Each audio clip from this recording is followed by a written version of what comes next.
Motivational speaker અને આંતરરાષ્ટ્રીય વક્તા સંત પૂજ્ય ડોક્ટર જ્ઞાનવસલ સ્વામીએ મહંત સ્વામી મહારાજના 92મા જન્મ જયંતિ મહોત્સવના ઉપક્રમે BABS સ્વામિનારાયણ મંદિર જંબુસર ખાતે યોજાયેલી વિશિષ્ટ સભામાં પોતાની અલૌકિક શૈલીમાં પારિવારિક મૂલ્યો અને ભગવાન પ્રત્યેની શ્રદ્ધા ભક્તિની વાતો સમજાવી જીવનમાં રોજ નિત્ય બનતી રહે અને તેવા પ્રયત્નો કરી જીવન ઉન્નત બનાવવા ઉપસ્થિત સૌને અનુરોધ કર્યો હતો। પૂજ્ય જ્ઞાનવસલ સ્વામીએ 80 વર્ષણ પાઠવતા ભગવાન સ્વામિનારાયણના આધ્યાત્મિક ગ્રંથ વચનામૃત અને શિક્ષાપત્રી મુજબ મનુષ્ય જીવન કેવી રીતે જીવવું તેની સાચી સમજણ આપી હતી। તેમણે ઉમેર્યું હતું કે જીવનમાં નિયમન હોવું જોઈએ, નિયમ ધર્મ સાથે હોવું જોઈએ, સામાજિક વ્યવસ્થા કાયદા કાનૂન આધીન રહેવું જોઈએ, દરેક રમત ગમતમાં નિયમ જોઈએ, દરેક નાના મોટા બિઝનેસમાં પણ નિયમ જોઈએ, નિયમ મુજબ રમતમાં આનંદ છે, જેમ જીવનમાં નિયમ મુજબ જીવીએ તો આનંદ આવે। પૂજ્ય જ્ઞાનવસલ સ્વામીએ કહ્યું હતું કે આપણા શાસ્ત્રોમાં નિયમો મૂક્યા છે, કોઈ પણ વ્યવસ્થામાં કે કોઈ પણ ધંધામાં નિયમ હોવો જોઈએ, જીવન પણ નિયમન પ્રમાણે ચાલે છે। તેમને પ્રથમ નિયમ પવિત્રતાની વિસ્તૃત વાતો જણાવી હતી। જીવનમાં વ્યસન ન હોવું જોઈએ તેવી શીખ આપી હતી।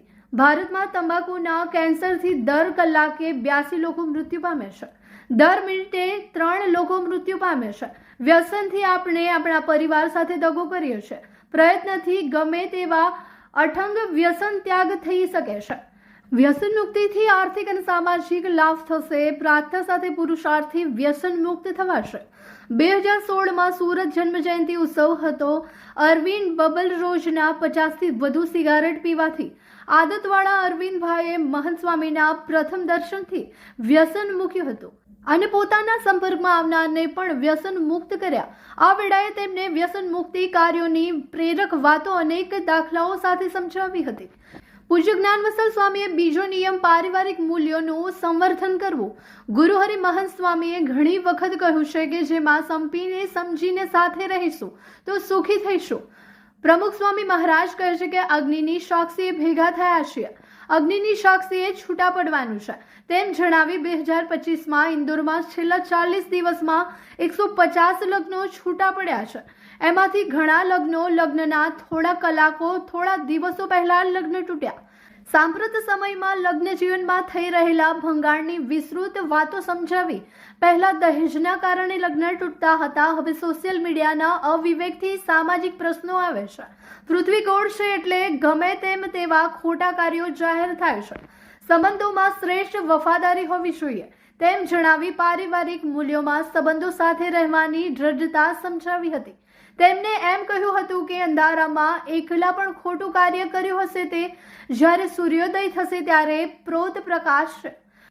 ખોટું લાંબુ ચાલતું નથી। સંબંધોમાં મળવું, ઘસાવવું, અનુકૂળ થવું અને મનગમતું મૂકવું તેમ જણાવી નિયમિતતાના, વફાદારી અને પ્રામાણિકતાથી જીવન જીવવાની શીખ આપી હતી। પૂજ્ય જ્ઞાનવસલ સ્વામીએ ત્રીજો નિયમ ભગવાન પ્રત્યેની શ્રદ્ધા ભક્તિથી વાતો દેશ વિદેશના અનેક દ્રષ્ટાંતો સાથે સમજાવી હતી।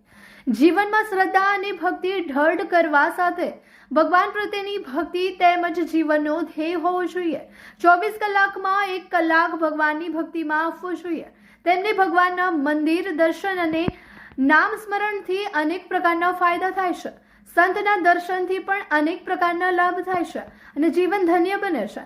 નામ સ્મરણથી વિલ પાવર વધે છે, યાદ શક્તિ વધે છે, દુઃખ સહન કરવાની તાકાત વધે છે, રોગ પ્રતિકારક શક્તિમાં પણ વધારો થાય છે તેમ જણાવ્યું હતું। તેમણે ઉમેર્યું છે કે પ્રમુખ સ્વામી મહારાજના સાધુતાએ વિશ્વમાં 1300 મંદિર પરિસરનું સફળતાપૂર્વક નિર્માણ કર્યું છે।